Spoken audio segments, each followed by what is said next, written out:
వివాహం అనేది అంతకంటే అనిశ్చితమైంది. ఎందుకు అవుతోంది అంటే ముఖ్యంగా మానవ సంబంధాలను తేలిగ్గా తీసుకోవడం, నా ప్రయోజనాలు నాకు ముఖ్యం అంటే పిల్లల్ని మనం పెంచేటప్పుడు చిన్నతనంలో త్యాగం ప్రధానం అని నేర్పడం లేదు. తల్లిదండ్రులకు నమస్కారం పెట్టి చెబుతాం, నేర్పడం లేదు. నీకు ర్యాంక్ రావాలి, నువ్వు అమెరికాలో చదువుకోవాలి, నువ్వు బ్రహ్మాండమైన పొజిషన్ లో ఉండాలి, నేను చేరుకోలేని స్థానం నువ్వు చేరుకోవాలి. ఎందుకు తయారవుతుంది? మన సమాజంలో మనం డబ్బు సంపాదించడం ఒకటే గొప్ప విషయం, అందుకని కష్టపడడం గొప్ప విషయం కాదు, మనస్సంతృప్తి గొప్ప విషయం కాదు అని రూఢిగా పిల్లలకి ముందు మాట్లాడుతున్నాం. మనం ఇక్కడ ఎవరన్నా సంపాదన వచ్చిందనుకోండి, ఎలా సంపాదించాడు అనేది ఒక్కరు మాట్లాడరు.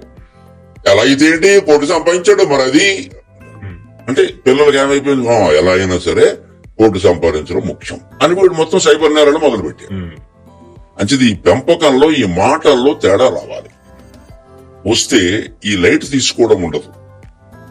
మా ఇళ్లలో మాకు చిన్నతనంలో ఏం చెప్పారంటే, ఎంత చదివితే ఏం ఉపయోగం రా, అమ్మా నాన్నకు అన్నం పెట్టడో, అమ్మా నాన్నకు అన్నం పెట్టినవాడు ఊరికే ఆశ్రమాలు కట్టిస్తే ఉపయోగం, ఈ మాటలు అనేవారు మా ఇంట్లో. అది మాకు అప్పుడే అర్థమేదో అమ్మా నాన్న చూసుకోవడమే ముఖ్యం. అంచేది తల్లిదండ్రుల ఆలోచన విధానంలో మనం సాధించలేంది మన పిల్లల ద్వారానో, అసలు ఇవో ఉన్నత లక్ష్యం అంటే ఉన్నత బానే ఉందండి, ఉన్నత అంటే డబ్బు అని ఎందుకు అనుకుంటున్నారు?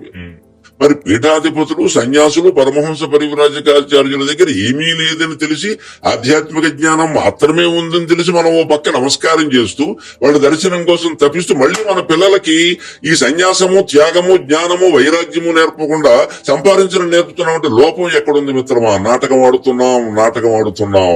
ఇక్కడ పరిశీలించుకోవాలి మనిషి. నీకు వాళ్ళకి దండ పెట్టడమేనా మానే, లేకపోతే ఈ మాటలైనా మానే.